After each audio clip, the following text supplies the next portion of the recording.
우리나라 최초의 달 궤도선 다누리가 지난주 궤적 수정까지 성공하면서 달을 향해 순항하고 있습니다.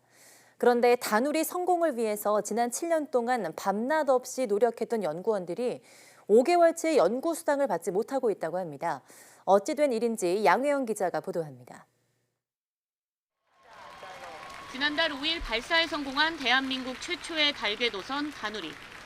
지난 2일에는 전체 비행 과정에서 가장 중요한 2차 궤적 수정 기동도 성공했습니다. 2016년부터 7년여 동안 밤낮 없이 다누리 개발에 매달린 연구원들의 노력 덕분입니다. 그런데 다누리를 개발한 핵심 연구자들이 5개월분의 연구 수당, 약 1억 원을 부당하게 받지 못하고 있습니다.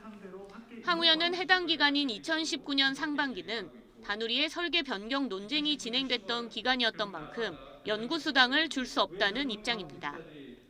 하지만 연구원들은 설계 변경 논쟁은 사업 성공을 위해 불가피한 상황이었고 그 기간에도 하루도 빠짐없이 연구를 이어갔다며 지난 2020년 4월 출연년 사상 최초로 연구 수당 청구 소송을 제기했습니다. 1년에 걸친 1심 재판 결과 대전지방법원은 연구 수당도 임금에 해당한다며 원고 전부 승소 판결이 났습니다. 2021년 4월 14일 약 1년여가 지나서 대전지방법원은 미지급된 연구수당 약 1억 원을 모두 지급하라며 원고 전부 승소 판결을 선고하였습니다. 1심 판결 이후 연구원들 역시 사건 종결을 기대했지만 항우연으로부터 돌아온 답변은 항소였습니다.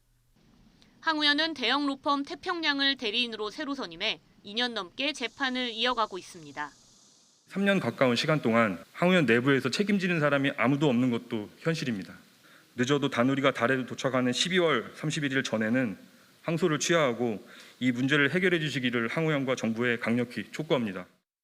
원고들은 또 젊은 연구자들의 처우 개선을 위해 총액 인건비 상한액을 조정해달라고 정부에 요청했으나 내년 예산에 반영되지 않았습니다. 대신 정부는 누리호와 다누리 사업에 참여한 450명의 연구원에게 42억 원 규모의 특별 포상금을 주기로 했습니다. 그리고 이런 것도 사실 열악한 처우의 한 단면인 거거든요. 무슨 상여금 같은 그 일회성 이벤트가 아니라 지속 가능한 처우 개선을 해달라. 오는 12월 다누리는 달에 도착하지만 달 탐사 사업은 공식 종료됩니다. 대한민국 우주 탐사의 새로운 역사를 쓰고 있는 현장 연구자들이 지치지 않고 연구에만 매진할 수 있도록 처우 개선이 무엇보다 시급해 보입니다. YTN 사이언스 양회영입니다.